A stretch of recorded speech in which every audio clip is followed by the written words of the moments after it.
Joining me now from Paris, former White House chief strategist Steve Bannon. Steve, thank you for being here tonight. I guess the first question Martha, for thank you, yeah, good to have you here. We have just a tiny bit of a delay because he is in Paris. Why do you want to see the end of the EU, and what difference would that make to Americans? It's not the end of the EU at all. In fact, the rise of these populist nationalist parties, they call them the sovereignty movement over here. It's actually to make the EU stronger. It's to make Europe stronger. But it's going to be a collection of nations, individual nation states that are guided by its citizens. And I think you saw this weekend was quite historic. So this is not to make Europe weaker. This is not to make the EU weaker. What it is to make these nations stronger and have the EU really be a collection of nations instead of one United States of Europe. That project was actually ended this week. It was Macron's vision. He called it the Renaissance Project. None of the leading governments in Europe signed up for it.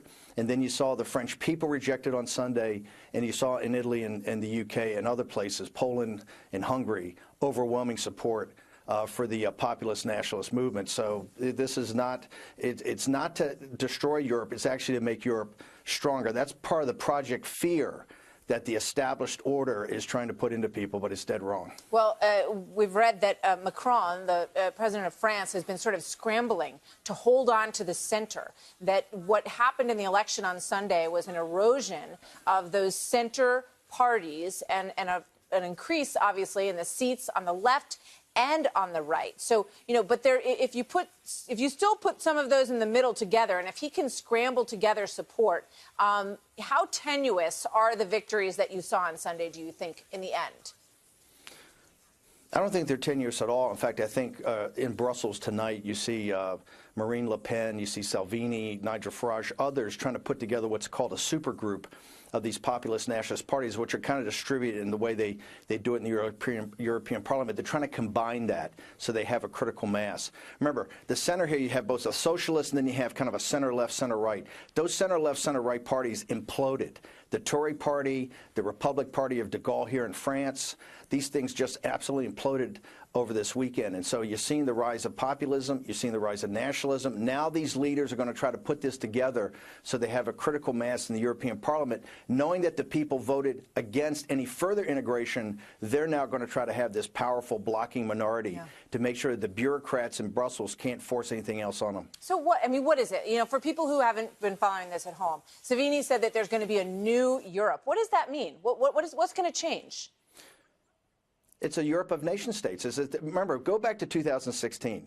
Brexit and the Trump election are inextricably linked. I think if Brexit hadn't happened, you wouldn't have empowered the deplorables. You wouldn't have empowered the kind of these working class people to come out and support Donald Trump. That's why Trump, that segment you started at the beginning is very prophetic. He could see it right then. It was going to be very important. People want to take their country back, want to take their borders back. Basically, citizens want to get more control of their countries and more control of the politicians that directly report to them, not faceless bureaucrats in Washington, D.C., or not faceless bureaucrats in Brussels. Yeah. He saw Brexit for what it was, and now you're seeing the next wave of it, right? Macron in 17 kind of stopped it, but you've seen another wave of it with these charismatic leaders like Orban, Salvini, Le Pen, and Farage. Well, you call them charismatic, and some people call them anti-immigrant. They call them anti-Semitic. They say that they see, you know, sort of a throwback to Europe of pre-World War II. Here's Angela Merkel in an interview that she did with CNN talking about her concerns about this movement. We have always had a certain number of anti-Semites amongst us. Unfortunately, there is to this day not a single synagogue, not a single daycare center for Jewish children, not a single school for Jewish children that does not need to be guarded by German policemen. She's saying, you know, even the nursery schools, every Jewish institution, you know, under this new order, if this comes to pass, will need to be guarded by security.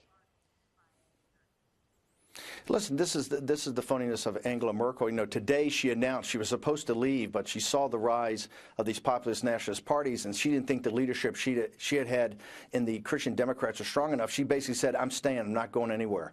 Here's the hypocrisy. I was in Berlin 2 weeks ago. I spent 5 days there. Actually, I sat down with some of the senior Jewish leaders, and they told me that they live under fear, and it's not from the right.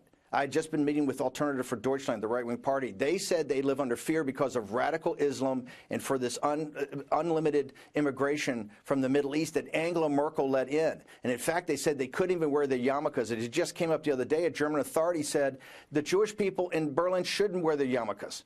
This shows that Angela Merkel is a total and complete phony, and that's why this whole globalist movement this weekend took a beating. And for her to sit there and try to smear these parties by saying that when in Germany the Jewish leaders are saying we fear what she's allowed to happen with this unlimited immigration, particularly from the radical jihadists that are in the country. That's what they fear in Germany. And people should just go ask the Jewish leaders in Berlin. Here's what Pope Francis had to say. He said they are often looked down upon, talking about immigrants, and considered the source of all society's ills. That attitude is an alarm bell warning of the moral decline that we will face if we continue to give ground to the throwaway culture. Your reaction? Yeah, well, look, the Pope is obviously infallible when he's talking about church doctrine, but when he's talking about politics, he's just dead wrong. And this is, once again, he puts all the onus on the populist nationalist movement. These people are good, decent people. They're not racist. They're not nativists.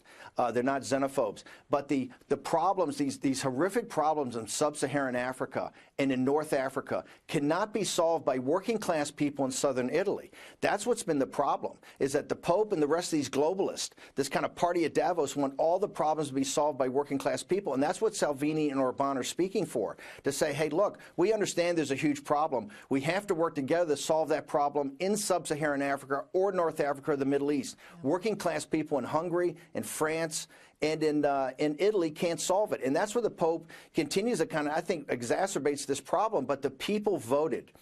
Salvini now and Farage very quickly could be prime ministers of their own countries. Could be Salvini could be prime minister of Italy. Oh, we'll see which way it tips. Farage, yeah, I mean, it could go to the Green Party Nigel Farage as could well. be in the UK. You know, obviously there's a big rise of the Green Party too, so we'll see. I do want to ask you a little bit about the Green Party's got a lot of energy. It does, indeed, and I know you've been talking about that and recognizing that as well. What about your role in all of this? You know, there are all these stories about how, you know, Steve Bannon, you know, got pushed out of the White House, and now he's trying to, you know, sell his whole populism overseas. And then Marine Le Pen was quoted as saying that you had nothing to do with her campaign.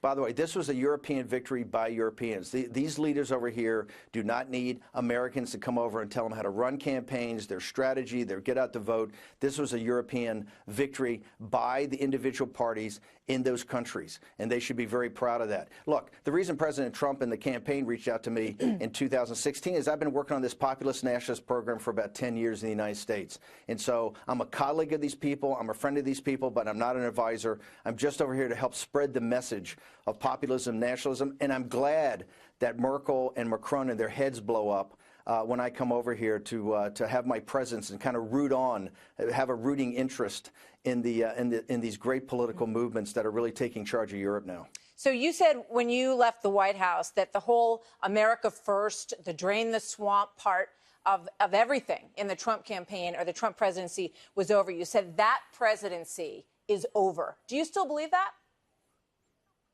Well, I think it turned around. I think you saw all the globalists at that time. You had a huge emphasis. Remember, that's when we didn't get a chance to build the wall. That's when we hadn't gotten our trade. We hadn't taken on China. If you look in the summer of 17, it was kind of the doldrums. And by the way, you should read, I think, the book by Woodward. I actually tendered my resignation to General Kelly on August 7th and then left 10 days later. But that was the doldrums. President Trump is now full on. He's building the wall. He's down there fighting the courts. He's doing a fantastic job in engaging on this economic war that China's been running on the United States. He's engaging the radical, Communist Party in China. President Xi and Wang Xishan, these radicals that are taking control of China. You saw in this great effort he had in Japan over the last couple of days, which the mainstream media is focused on his Twitter feed. People in Asia are focused on how he has bound together the Japanese and the American military and the Navy and sent a very strong signal to the countries around the South China Sea that the Americans and the Japanese are going to work together to make sure those sea lanes are free. It was a very powerful couple of days for the president. So I think the president's on fire right now with this program back. He's completing the promises he made to the American people. That's why the economy's doing well, and I think that's why he's seeing an America First national security policy that people understand. You know, but he's got to win the next election. He wants to be president for another 4 years. Take a look at this Monmouth poll. Most Americans, 62%, feel that U.S. consumers will bear the brunt of paying for new tariffs on Chinese goods. That could hurt him. And, you know, some of the national polls, obviously it's early, and their national polls show him losing to Joe Biden and others. Martha, this is another Project Fear on these tariffs. Okay, first off, the 3.2% economic growth, a big part of that came because he's shrinking the deficit with China. He's moving the supply chain back. That's why one of the reasons unemployment's so low. Also, import prices are dropping. There's a number of articles out today about how this economic war that we're engaged with now may actually be deflationary. So this is the fear project of Wall Street. Remember, 4 weeks ago, they said the stock market's going to implode and it's going to take the economy down. It's a stone cold lie. The cheering section of Wall Street down for the last that basically 6 weeks. ship these jobs, they ship these, yeah, but it's on the margins. They ship these jobs to Asia, and President Trump's bringing them back. And everything the Fear Project said is absolutely wrong. And so you're going to see the supply chain come back, and with that, high value added manufacturing jobs. All right, I got two quick questions for you that I'm going to try to squeeze in here. You're part of a group that built a mile of wall on private property in El Paso. Is that a trend that we're going to see continue? Well, we've raised money to try to do those places that the president's got, you know, $1.5 billion held up in the courts. The federal government's got where they're going to build it. There's certain aspects that they're not going to build. Brian Kolfage and Chris Kobach and others have raised this money, and we're going to go around. We're already cutting deals all up and down the border on private property where the government's not going to build. We're going to be there and try to build the wall. We're outside of El Paso, Texas right now, building the first batch of it. I think we're 85% completed on the first 3/4 of a mile. Because it connected, I think, 21 miles on either side and cut off an area that people were coming through. It's a very interesting project. Last question. You still wish you were at the White House, and do you still talk to the president? No, I was very glad. I did my 1 year for the campaign of that.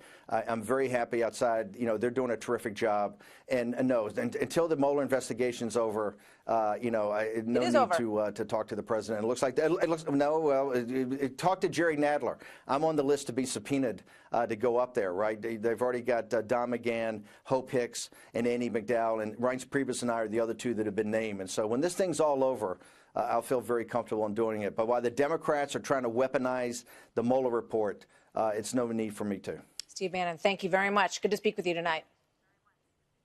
Thanks, Martha. You bet.